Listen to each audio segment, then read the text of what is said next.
All right, lights. Lights. Come on, give me some lights. What's he got here tonight? Everybody know this hammock? It's a Dutch half zipped. Tonight I've got my REI Magma on top of the Thermarest Neo Air X Therm. The medium wide pad I've been kind of working and trying a little bit from Wilderness Exchange Unlimited. I started with the X pad. I'll go into that later, but just showing off my setup. Put a board in front of Pappy's car. People kept being like, dude, your license plate. I don't know what happens if somebody gets your license plate, but I don't want to find out, man. Anyway, hopefully it's not as bad as the cops. Now, this Dutch half-zip hammock is, it's that cloud fabric, and I think it was in its earlier days, like there'd be pictures of Dutch throwing just rolls of fabric in the hammock. It was pretty strong, but it will sink down quite a bit. And when I had that X-pad pad in here, it was a good lay, decent. I mean, it's one of the most performance I got out of this hammock. It's been a hard hammock for me to figure out, and that's the joy of the sport. It's, you see I've got some different doohickeys and gadgets I use to adjust the ridge line and hang things, and just, I got it as a closeout off Dutch. I was close to getting the Chameleon, and this is a few dollars less, and I was just like, well, I don't really care if the debt zips on and off. I'm just blah, blah, blah. I got this.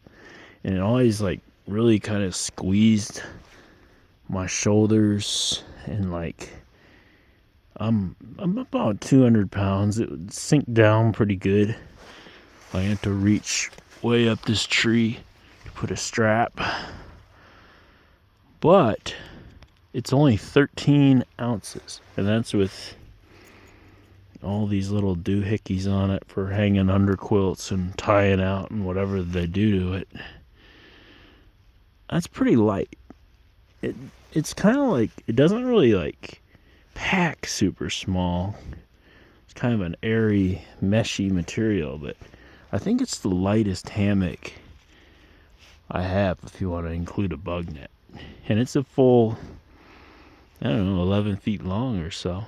So I get it out and learn it every now and then. One of the most interesting things about it with this cloud fabric is you can, if you're into hammocks, you can really see how, like, bottom quilts behave.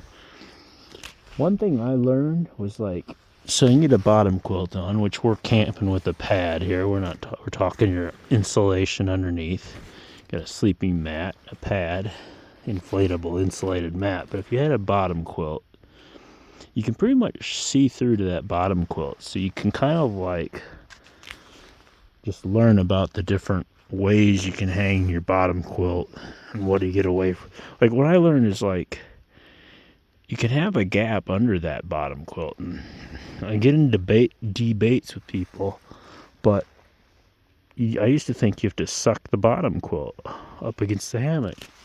Well, not really. That almost does it worse. I'd say you're in worse trouble sucking it right again. It's like a pair of pants. Like, I got a loose pair of sweatpants. That's pretty warm. And if I had my pants tight to my leg, I'd be, like, feeling the heat sucking out. So, like, I'd find it didn't matter a ton if I had a little bit of a gap, but I think most hammocks, besides some that are perfectly fitted, there's, like, the War Bonnet has the, different brands that have their bottom quilt fitted right on them. But anyway, I talk a lot. It's just been kind of interesting having this cloud fabric, and I'm looking to get this into the field sometime, and all my big hammocks have pretty much never been on camping trips or backpacking trips much because they're long and I need a longer tarp, and that's more, and I just haven't completely learned them all. Like the original setups with the small hammock, the pad, and the sleeping bag. That's been about the most lightest, versatile setup, and that's what I started with long ago. Pretty much. I kind of evolved a little bit. That's good though.